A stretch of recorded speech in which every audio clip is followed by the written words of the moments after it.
వాక్యంలోకి వెళ్దాం. ఎవరు కూడా మాట్లాడకూడదు. సంవత్సరం పొడుక్కి ఆరాధించిన ఆరాధనలు వేరు, ఈ యొక్క ఆరాధనలు వేరు. మరి 40 దినములు చాలా ప్రాముఖ్యమైన దినములు కనుక మాట్లాడకూడదు ఎవరు కూడా. 40 దినములు చాలా ప్రాముఖ్యమైన దినములు. 40 రోజులు ఆయన ఆరాధించడం అంటే, ఎందుకు ఆరాధిస్తూ ఉన్నామంటే, ఆయన ఎదురు ఉన్న శ్రమ కోసం 40 దినాలు అరణ్య మార్గంలోకి వెళ్ళి ఆయన ప్రార్థన చేసేవాడు. ఎంతో ప్రార్థన చేసి మరి ఆ యొక్క శ్రమని గెలవడానికి, ఆ శ్రమ నుంచి మరి ప్రతి ఒక్కరిని కూడా విడిపించడానికి, పాపముల నుంచి విడిపించడానికి తండ్రి అయిన దేవుడు 40 దినములు ఉపవాసం ఉండి ఆయన అందరి కొరకు ప్రార్థించి ఉన్నారు. ఆ దినములు మనం జ్ఞాపకం చేసుకోవడం చాలా ఆశీర్వాదకరము.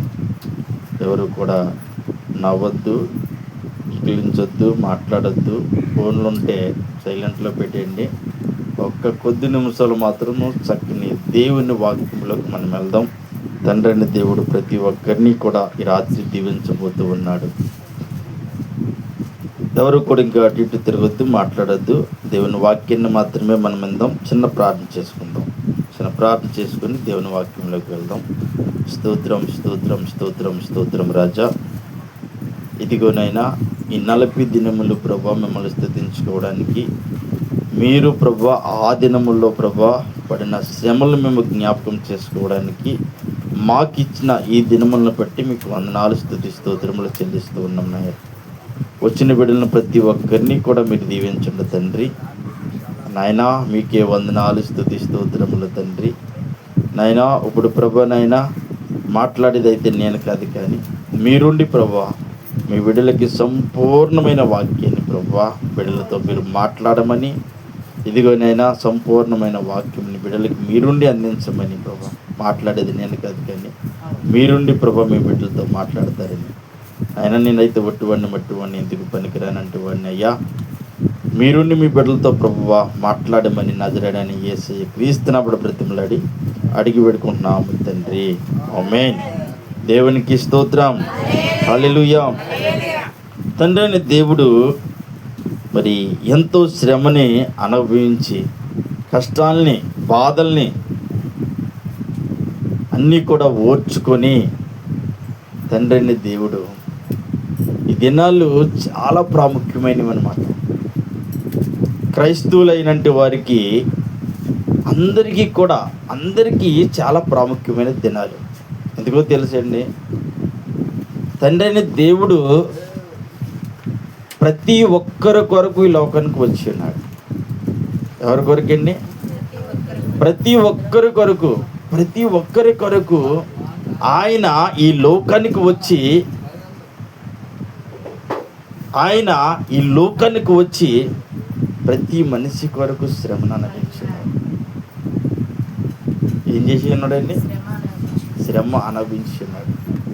40 దినములు ఉపవాసం ఉండి ప్రార్థన చేసి ఉన్నాడు. మాట్లాడకూడదమ్మా. 40 దినములు రాత్రులు పగలు. మనము ఒక దినము ఉపవాసం ఉండడానికి అసలు ఉండలేము, నీరసం వచ్చేది. అయినా అప్పుడున్న పరిస్థితులు బట్టి ఎవరికి కూడా కొంచెం అనారోగ్యములుగానే ఉంటున్నాం. ఎందుకంటే షుగర్లు, బీపీలు ఉన్నాయి. కానీ మిమ్మల్ని ఉపవాసం ఉండండి నేను అంటలేదు, కానీ మనస్సుపూర్వకంగా, హృదయపూర్వకంగా దేవుణ్ణి ఆరాధించండి.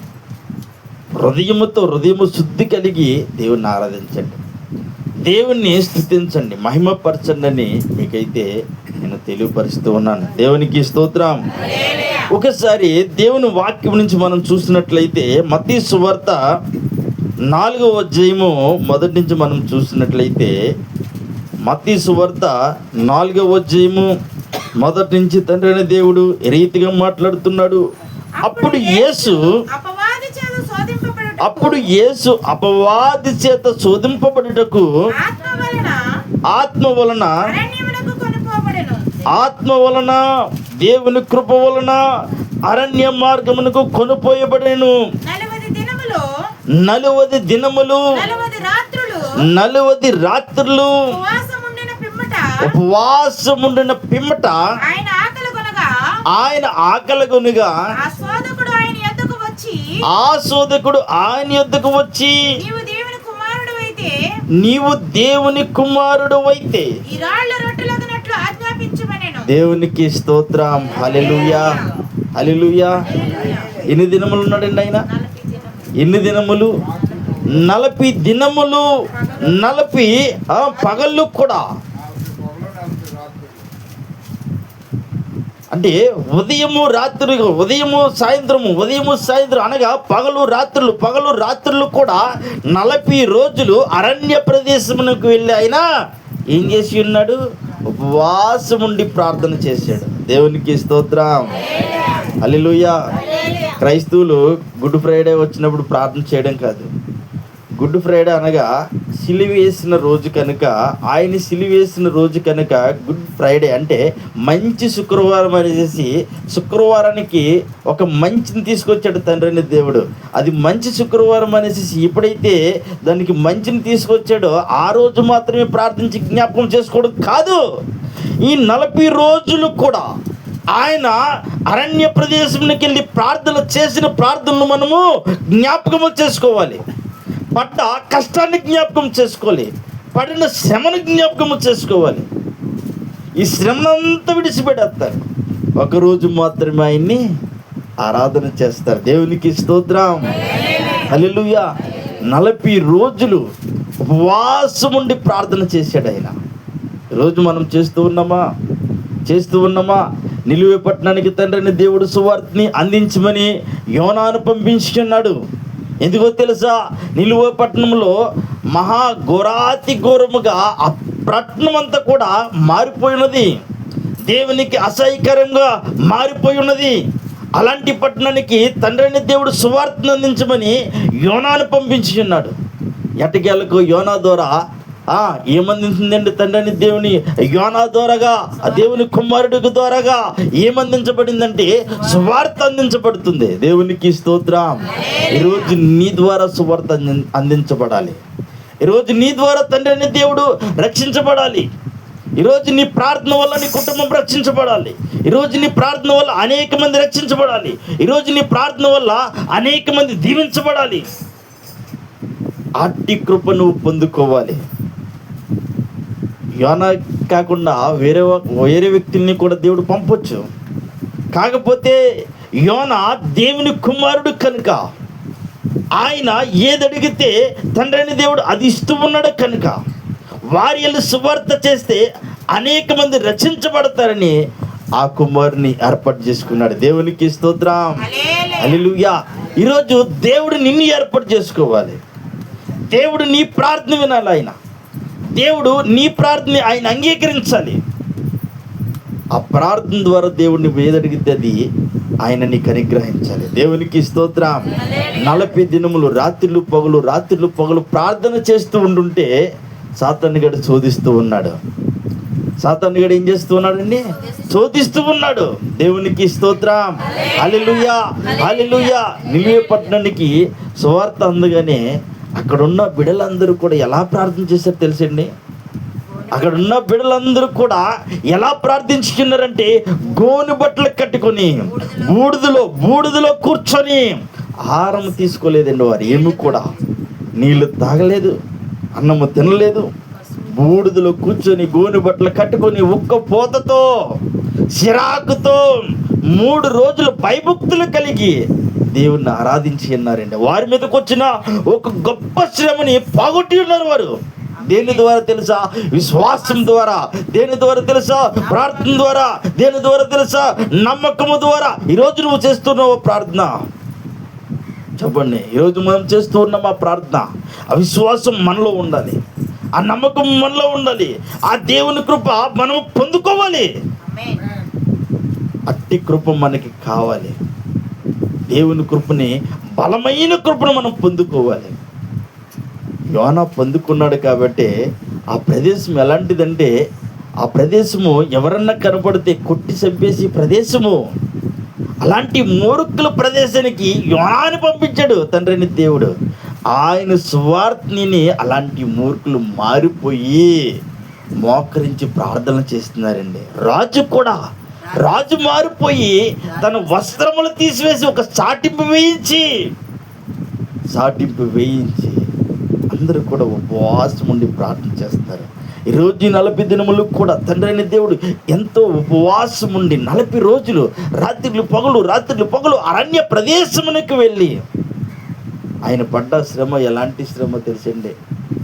ఆయన పడ్డ శ్రమని, ఆ శ్రమ కొరకు తండ్రి అయిన దేవుడు, అయ్యా ఈ శ్రమను నేను గెలవాలి, ఈ శ్రమ నుంచి మరణములను విరిచివేసి నేను లేవాలి. తండ్రిని దేవుని దానికోసం ఎంత ప్రార్థన చేసి ఉన్నారంటే, ఒక గొప్ప వ్యక్తిని ఉమ్ములు వేసి, ఒక గొప్ప వ్యక్తిని కొరడాలతో కొట్టి, ఒక గొప్ప వ్యక్తిని సిలువ వేసి, ఒక గొప్ప వ్యక్తికి చేతుల్లో మేకలు కొట్టి, ఒక గొప్ప వ్యక్తికి కాళ్ళల్లో మేకలు కొట్టి బల్లిపై పోట్లతో పొడిచి రోడ్డంతా నడిపిస్తూ ఉంటుంటే ఎంత బాధగా ఉంటుంది చెప్పండి, ఎంత అవమానము చెప్పండి. అలాంటి శ్రమను ఓర్చుకున్నాడు ఆయన, అలాంటి బాధను ఓర్చుకున్నాడు, అలాంటి కష్టాన్ని అనుభవించి ఉన్నాడు. ఎవరి కొరకు తెలుసా? నీ కొరకు, మనందరి కొరకు, మనందరినీ రక్షించడానికి, మనందరినీ దీవించడానికి, మనందరినీ ఆశీర్వదించడానికి, మనం అందరినీ కూడా రక్షించడానికి తండ్రి అయిన దేవుడు ఈ లోకానికి వచ్చి ప్రతి మనిషి కొరకు అండి, ప్రతి ఒక్కరి కొరకు, నీ కొరకు, నా కొరకు, అందరి కొరకు, దేవుని నమ్మకపోయిన అందరి కొరకు కూడా ఆయన రక్తము కార్చి ఉన్నాడు. దేవునికి స్తోత్రం. ఆయన ప్రాణాన్ని పెట్టి ఉన్నాడు. నువ్వు మనిషిగా పుట్టి ఉన్నావంటే నువ్వు దేవుని కుమారుడు అయ్యి, ఆయన స్వరూపముగా నిన్ను చేర్చుకున్నాడు. మనిషి అన్న ఈ భూమి మీద మనిషిని పుట్టిన ఎవరైనా సరే దేవుని కుమారులే. ఆయన బిడల కొరకు వచ్చి ఉన్నాడు, ప్రతి ఒక్కరి కొరకు. నువ్వు వేళ నీకు దేవుడు తెలిసినా తెలియకపోయినా కానీ నీ కొరకు ఆయన ప్రాణం పెట్టి ఉన్నాడు. నువ్వు ఆయనకి కావాలి. నువ్వు పాపివైనా, నువ్వు పాపం చేసినప్పటికీ కూడా, నువ్వు దేవునికి దూరముగా ఉన్నప్పటికీ కూడా నువ్వు ఆయనకి కావాలి. ఆయన హత్తుకోవడానికే నీ దగ్గరికి వచ్చి ఉన్నాడు. పరలోకాన్ని విడిచిపెట్టి భూలోకానికి వచ్చి అందరి కొరకు ప్రార్థన చేసి, అందరితో ఆయన ఎన్నో మాటలు పడి, ఎన్నో బాధలు పడి, ఎంతో శ్రమను అనుభవించి నీ కొరకు ప్రాణం పెట్టిన ఏకైక దేవుడు ఎవరన్నా ఉన్నారంటే నా యేసే ఒకరు మాత్రం. ఎక్కడికి చెప్పబడుతుంది? హల్లెలూయా, హల్లెలూయా. ఇంకా మనం చూసినట్లయితే ఆయన అంటూ ఉన్నాడు, ఆయన్ని సాతాను కూడా శోధిస్తూ ఉన్నాడు.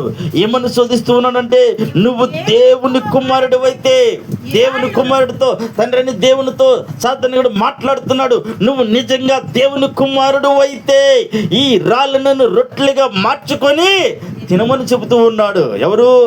సాతాను గాడు. దేవునికి స్తోత్రం. ఆయన దేవుని కుమారుడు కదా, ఆయనకి తెలీదా? తెలుసు. కానీ ఆయన మనిషి కుమారుడిగా శరీరంలో ఉన్నాడు కనుక సాతాను గడు శోధిస్తూ ఉన్నాడు. దేవునికి స్తోత్రం. ఆయన ఎలా ఉన్నాడంటే ఉపవాసముతో ఉన్నాడు కనుక సాతాను గడు శోధిస్తూ ఉన్నాడు. ఏమంటున్నాడు తెలుసా? ఆయన ఆకలిగా ఉన్నాడు. నువ్వు ఎరిగి నువ్వు దేవుని కుమారుడు అయితే, నువ్వు నిజంగా ఆయన బిడవైతే ఈ రాళ్ళను రొట్టెలుగా మార్చుకొని తినొచ్చు కదా. ఎలా శోధిస్తూ ఉన్నాడో దేవునికి స్తోత్రం. కానీ మనం చూసినట్లయితే అందుకు తండ్రి దేవుడు సెలవిస్తున్నాడు, మనసు రొట్టె వలన మాత్రమే కాదు కానీ దేవుని నోటి నుంచి వచ్చు. గట్టిగా చెప్పకూడదు. హల్లెలూయా, హల్లెలూయా. మనుషుడు ఈ రొట్టె వలన మాత్రమే కాదు, దేవుడి నోటి నుంచి వచ్చే జీవ వాక్యము ద్వారా బ్రతికింపబడతాడు. దేవునికి స్తోత్రం. రక్షించబడతాడు, దీవించబడతాడు. ఈ వాక్యము జీవమై ఉన్నది. ఏమైనదండి? వాక్యము జీవమై ఉన్నది. వాక్యము తండ్రిని దేవుడై ఉన్నాడు. వాక్యము ఆయన కృప అయి ఉన్నది. ఈ వాక్యము ద్వారా ఒట్టి రొట్టె మాత్రము కాదు, దేవుని వాక్యం వల్ల, దేవుని కృప వలన నువ్వు దీవించబడతావు. నువ్వు ఆశీర్వదించబడుతావు. సాతానుకు చెబుతూ ఉన్నాడు తండ్రిని దేవుడు, రొట్టె మాత్రము కాదు, దేవుని నోటి నుండి వచ్చి ప్రతి మాట వలన దీవించబడతావు. అవునా కదా? అవునా కదా? ఆయన ఒక కొండ మీద కూర్చొని ఉంటుండగా, ఒక కొండ దగ్గరికి అలా కూర్చొని ఉంటుండగా ఆయన దగ్గరికి ఎవరిని తీసుకొస్తున్నారంటే కుంటువారిని తీసుకువస్తున్నారు, రోగులను తీసుకువస్తున్నారు, మోగవారిని తీసుకొని వస్తున్నారు, చెమటి వారిని తీసుకొని వస్తూ ఉన్నారు. వీరందరినీ కూడా తండ్రి అయిన దేవుని నోట మాటతో స్వస్థపడుతున్నట్టుగా చెప్పబడుతుంది. హల్లెలూయా. ఉందో చెప్పండి, జీవం ఉన్నదా లేదా? ఆయన మాటలో జీవం ఉన్నదండి. ఆయన మాటలో జీవం ఉన్నది. దావీదు కుమారుడా, ఒక గుడ్డివాడు భక్తిమయుడు చెప్తున్నాడు, తండ్రిని దేవుని పిలుస్తున్నాడు, ఓయి దావీదు కుమారుడా, నన్ను కరుణించుము, నా పాపములు క్షమించుము, నన్ను రక్షించుము, నీకు ఇష్టమైతే. ఏమంటున్నాడు మరలా? నీకు ఇష్టమైతే నన్ను దీవించుము, రక్షించుము, నాకు నేత్రములు ఇమ్ము, నాకు కళ్ళు ఇమ్ము. తండ్రిని దేవుని బ్రతిమలాడుకుంటున్నాడు. నా ప్రియ కుమారుడా, నాకు ఇష్టమే. ఆయన నోటు మాటతో ఏంటండి? ఆయన నోటు మాటతో. ఇక్కడ దురాత్మల సాతాను దేవుని స్తుతిస్తుంటే తండ్రిని దేవుడు చెబుతున్నాడు, ఆయన నోటి నుండి వచ్చి ప్రతి మాట వలన కూడా దీవించబడతావు. దేవునికి స్తోత్రం. ఆయన మాట వలన నువ్వు దీవించబడతావు. ఆయన కృప వలన నువ్వు దీవించబడతావు. ఆయన మహిమ వల్ల నువ్వు ఆశీర్వదించబడతావు. ఆ ఆశీర్వాదం నీకు కావాలంటే నువ్వేం చేయాలి? ప్రార్థన చేయాలి. ఏం చేయాలి? మనము ప్రార్థన చేయాలి, అడగాలి. అయ్యా నన్ను దీవించు, నీ కృపతో దీవించు. ఏలియాతో ఎలీషా ప్రయాణం చేస్తూ వెళ్తూ ఉన్నాడు. ఏలియా ఎక్కడికి వెళ్తే ఎలీషా అక్కడికి వెళ్తూ ఉన్నాడు. ఏలియా ఎక్కడికి వెళ్తే ఎలీషా అక్కడికి వెళుతూ ఉన్నాడు. ఏలియాని బ్రతిమలాడుకుంటున్నాడు, అయ్యా నీతోనే నేను వస్తాను, నీతోనే నేను జీవిస్తాను, నువ్వు ఎక్కడికి వెళ్తే అక్కడికి వెళ్తాను. బాబు నేను ఎక్కడికో దేవుని సన్నిధానికి వెళ్ళిపోతున్నాను, నువ్వు నాతో రావద్దు, నువ్వు ఇంటికి వెళ్ళిపో అంటుంటే ఆయన వెళ్తలేదు. నువ్వు ఎక్కడికి వెళ్తే అక్కడికి నేను వస్తాను, నీతోటే. దేవునికి స్తోత్రం. నా ప్రయాణం అంతా నీతోటే. నువ్వు ఉన్న సన్నిధానంలోనే నేను కూడా ఉంటాను. దేవునికి స్తోత్రం. హల్లెలూయా, హల్లెలూయా. ఆయన వెళ్ళిపోయి ప్రయాణం చేస్తూ ఉన్న సమయంలో నాకు ఒకటే కోరుకున్నాడు ఆయన, నాకు రెండంతల ఆత్మ కావాలి. ఏం కోరుకున్నాడండి? రెండంతల ఆత్మ కావాలంటే తండ్రిని దేవుని ఆయన బిడ్డైన ఏలియా ద్వారా ఎలీషాకి తండ్రిని దేవుడు ఏం చేసి ఉన్నాడంటే రెండంతల ఆత్మ ఇచ్చి ఉన్నాడు. ఈరోజు నువ్వేం కోరుకోవాలి? దేవుని ఆత్మను కోరుకోవాలి. ఈరోజు మనం ఏమి కోరుకోవాలి? కుటుంబము కొరకు రక్షణ కోరుకోవాలి. ఈరోజు మనం ఏమి కోరుకోవాలి? నువ్వు ఏది అడిగితే తండ్రిని దేవుడు అది ఇవ్వడానికి సిద్ధంగా ఉన్నాడు. నువ్వు పొందుకోవాలంటే ఏం చేయాలి? మనము ప్రార్థన చేయాలి. ఏం చేయాలండి? ప్రార్థన చేయాలి. తండ్రిని దేవుడే అరణ్య ప్రదేశంలోకి వెళ్ళి ప్రార్థన చేశాడు. ఈరోజు నువ్వు ప్రార్థన చేయవా? ఈరోజు నువ్వు ప్రార్థన చేయాలి. మనం కుటుంబం కోసం ప్రార్థన చేయాలి. ఒకవేళ గృహం లేదా గృహం కోసం ప్రార్థన చేయాలి. ఒకవేళ నీవు బిడ్డలు మారలేదా బిడ్డల కోసం ప్రార్థన చేయాలి. నీ బంధువులు మారలేదా వారి కోసం ప్రార్థన చేయాలి. ఇరుగు పొరుగు వారి కోసం ప్రార్థన చేయాలి. ఒకవేళ నీ బిడ్డలు పనులకు వెళుతున్నారా, వేరే ఊరు ప్రాంతంలో వెళుతూ ఉన్నారా, వారి కోసం నువ్వు ప్రార్థన చేయాలి. ఈరోజు చూసిన వారిని రేపు కనపడలేని పరిస్థితిలో ఉన్నాం. దేవునికి స్తోత్రం. వారి క్షేమముగా రావాలంటే, వారి క్షేమముగా వారి పనులు ముగించుకొని మరలా గృహానికి రావాలంటే నువ్వేం చేయాలి? ప్రార్థన చేయాలి. వారి కొరకు మా అమ్మగారు చెప్పేవారు, మేము ఎక్కడికైనా వెళ్తూ ఉంటుంటే ఆగి ప్రార్థన చేయించుకుని వెళ్ళండి బాబు. నాన్నగారితో ప్రార్థన చేయించుకునేవారు. ఇప్పటికీ కూడా అదే అలవాటు. దేవునికి స్తోత్రం. ఆవిడ చెప్పిన రీతిలో తండ్రిని దేవుడు అమ్మగారు నాన్నగారు కూడా ఇద్దరు ఒక ప్రార్థన చేసి బయట పంపిస్తారు. ఇప్పటికీ కూడా నాన్నగారు ప్రార్థన చేస్తారు. ఈరోజు నువ్వు చేయాలి నీ బిడ్డల కొరకు. ఈరోజు నువ్వు చేయాలి నీ బిడ్డల కొరకు, నీ కుమార్తెల కొరకు, కుమారుల కొరకు. ప్రార్థన పరిస్థితులు మారుస్తుంది. ప్రార్థన కోపదలుగా ఉంటుంది. ప్రార్థన నీకు తండ్రిని దేవుడు ఒక 2 దేవదూతల్ని అనుగ్రహిస్తూ ఉంటాడు. దేవునికి స్తోత్రం. కూడా ఒక సెక్యూరిటీ గార్డు వల్లే ఆయన దేవదూతలు నీతో కాపాడుతూ ఉంటాడు. దేవునికి స్తోత్రం. అలా ఉండాలంటే మనం ఏం చేయాలండి? ప్రార్థన చేయాలి. ఇంకొకటి కూడా చెబుతూ ఉన్నాడు ఇక్కడ, ఒకసారి చూద్దాం. అంతటా అపవాది పరిశుద్ధ పట్టణమునకు ఆయనను మరలా చూడండి, దీని కోపము చల్లారక తండ్రిని దేవుడు ఉపవాసంలో ఉన్నాడని తెలిసి మొదట రాళ్ళని రొట్టెలుగా మార్చుకోమనేసి శోధించింది. మరలా ఏం చేస్తుందంటే అపవాది ఆయన్ని దేవాలయంకి తీసుకెళ్ళిపోతుంది. ఎక్కడికండి? దేవాలయ శిఖరానికి ఆయనను నిలబెట్టి నీవు దేవుని కుమారుడు అయితే, మరలా చూడండి ఎలా శోధిస్తుందో సాతాను. నువ్వు నిజముగా దేవుని కుమారుడు అయితే కిందకు ద్రూకుము, ఆయన నిన్ను గూర్చిన తన దూతలకు ఆజ్ఞాపించినని సాతాను గడు శోధిస్తూ ఉన్నాడు. దేవునికి స్తోత్రం, హల్లెలూయా. నీకు ఏ రాయ తగలకుండా దేవదూతలు వచ్చి నీ చేతులతో పట్టుకుందురు అనేసి చెబుతూ ఉంది సాతాను. దేవునికి స్తోత్రం. మరలా చెబుతున్నాడు తండ్రి దేవుడు అని వ్రాయబడి ఉన్నదని ఆయనతో చెప్పును. అందుకు యేసు తండ్రి దేవుడు చెబుతూ ఉన్నాడు, అందుకు యేసు ప్రభువు అయిన నీ దేవుని శోధింపవలనని, నీ దేవుని శోధింపకూడదని మరొక చోట రాయబడి ఉన్నదని నీకు తెలియదా? ఏమంటున్నాడు తండ్రి దేవుడు? దేవునికి స్తోత్రం. తండ్రి దేవుడు చెబుతున్నాడు, నీవు దేవుని కుమారుడు అని ఎరగవా? ఆయనను శోధింపకూడదని నీకు తెలియదా అని చెబుతూ ఉన్నాడు. దేవునికి స్తోత్రం, హల్లెలూయా. మరలా కూడా దానికి కోపం చల్లారకుండా మరలా తండ్రిని దేవుని తీసుకెళ్ళిపోతుంది. ఒకసారి చూద్దాం. ఒకసారి మరలా అపవాది మిగిలిన ఎత్తైన ఒక కొండ మీదకి ఆయన తోడుకొని పోయి ఈ లోక రాజ్యములన్నిటిని వాటి మహిమను ఆయనకు చూపి నీవు సాగిలిపడి నాకు నమస్కారము చేసిన ఎడల వీటినన్నిటిని నీకిచ్చేదనని ఆయనతో చెప్పగా దేవునికి స్తోత్రం. చూడండి, సాతాను గడు ఎవడండి? వాడేవాడానికి తండ్రి దేవునికి రాజ్యాలు. దేవునికి స్తోత్రం. ఆయనే కదా ఈ లోకాన్ని సృష్టించింది, ఆయనే కదా ఈ యొక్క మహిమను ఇచ్చింది, ఆయనే కదా భూలోకమును, సూర్య చంద్రులు నక్షత్రాలను భూమిని అన్నిటిని కలగజేసింది. ఎవరు? తండ్రిని దేవుని మాత్రమే. దేవునికి స్తోత్రం. అలాంటి రాజ్యములు సాతాను గడు ఎలాగిస్తాడండి? దేవునికి స్తోత్రం.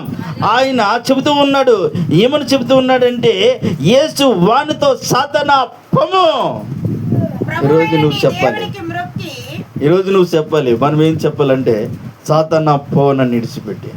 చెప్పండి ఒకసారి, సాతానా పో నువ్వు నన్ను విడిచిపెట్టి. దేవునికి స్తోత్రం, హల్లెలూయా. ఏమన్నాడంటే తండ్రి దేవుడు, ప్రభువు అయిన నీ దేవునికి మ్రొక్కి ఆయనను మాత్రమే సేవించవలను.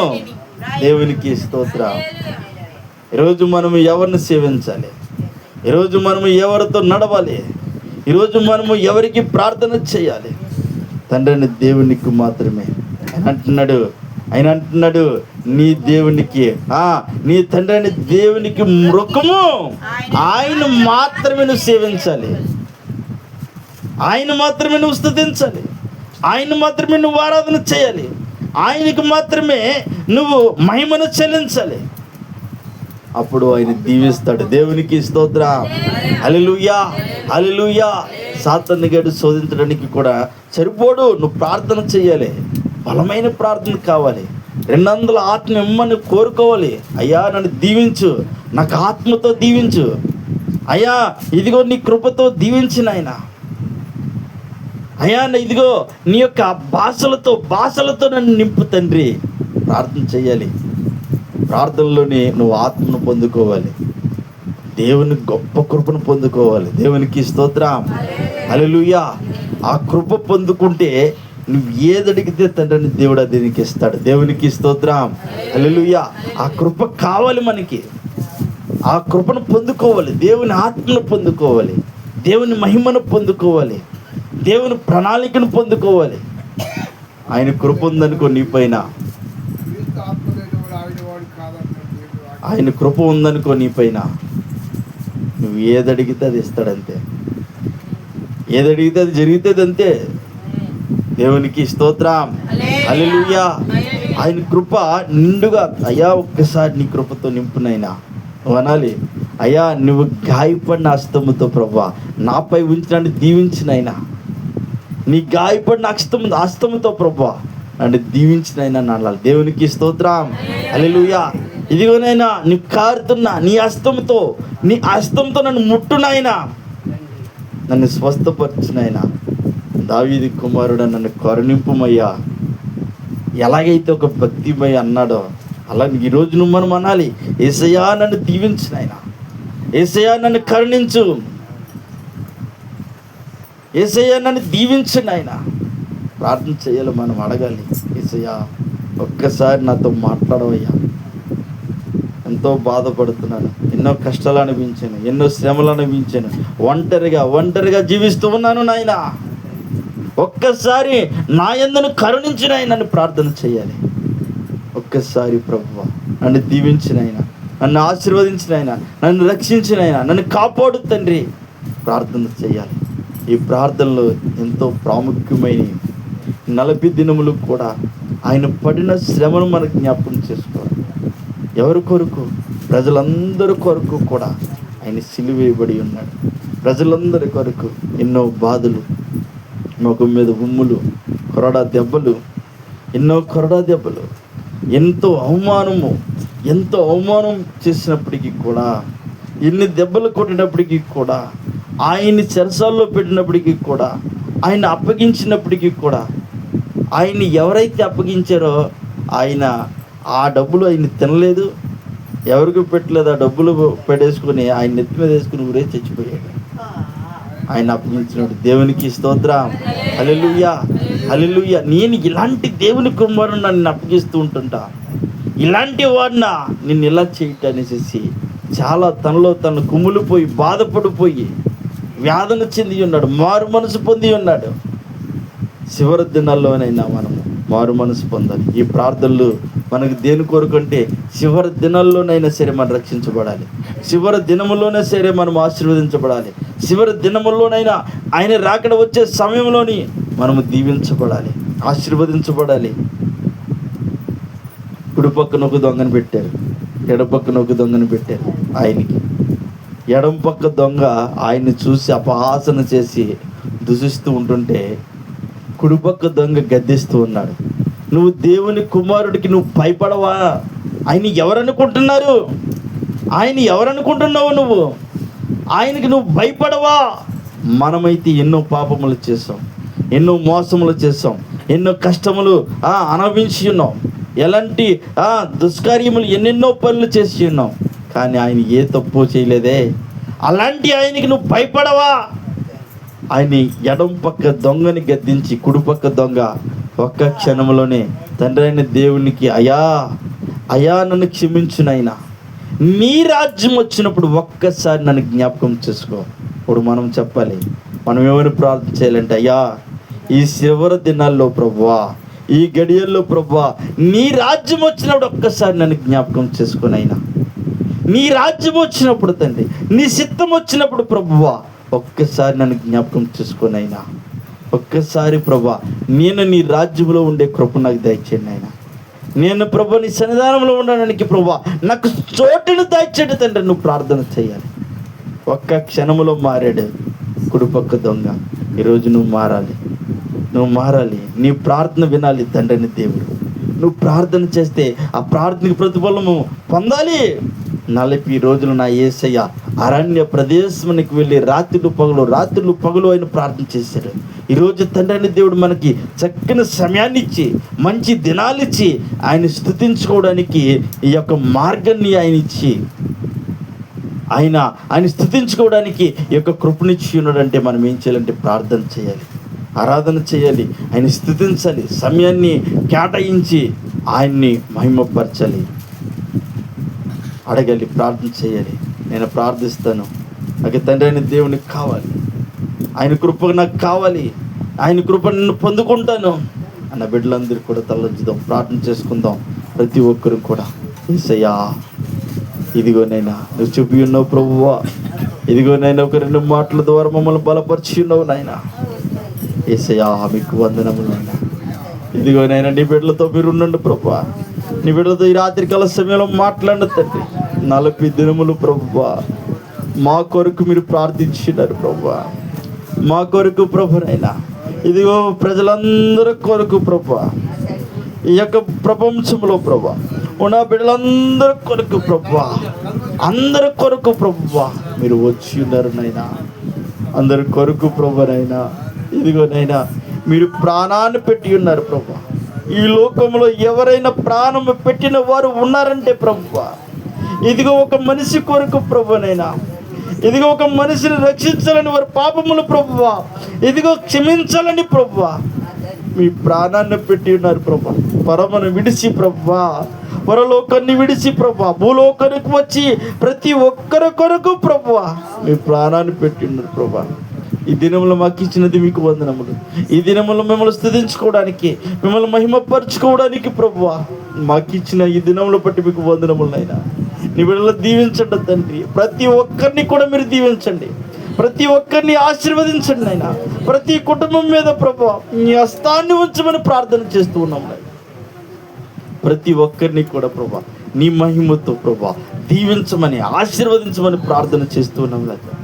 రాత్రికాల సమయంలో ప్రభా మేమందరం కలిసి ప్రభా మిమ్మల్ని స్తుతించుకోవడానికి ఈ యొక్క గొప్ప కృపణించినందుకు ప్రభా మీకే వందనములు, స్తుతి, స్తోత్రములు చెల్లిస్తూ ఉన్నాం రాజా. వచ్చిన బిడ్డల ప్రతి ఒక్కరిని, చిన్న బిడ్డలటి, వృద్ధులటి, యవనస్తులటి ప్రభా అందరినీ కూడా ప్రభా పేరును చెప్పి ప్రభా మీరే దీవించి ఆశీర్వదిస్తారని ప్రభా ఇంతవరకు మాతో ఉండి మీరు మాట్లాడేందుకు మీకే వందనములు, స్తుతి, స్తోత్రములు చెల్లించుకుంటున్నాము తండ్రి. అయినా మా ప్రార్థన పాదచనికి చేర్చుకొని ప్రార్థన ప్రతిఫలం దయచేస్తారని, ప్రతి ఒక్కరిని దీవించి ఆశీర్వదిస్తారని నజరేయుడైన యేసయ్య క్రీస్తునామములో బ్రతిమలాడి అడిగి వేడుకుంటున్నాము తండ్రి. ఆమేన్, ఆమేన్, ఆమేన్, ఆమేన్. మనమందరం కూడా అలాగే ప్రార్థనలో ఉందాం. ఈ సమయంలో నాన్నగారు వచ్చి ప్రార్థన చేసి దీవెన ఆశీర్వదిస్తారు. అందరూ కూడా ప్రార్థనలో ఉందాం.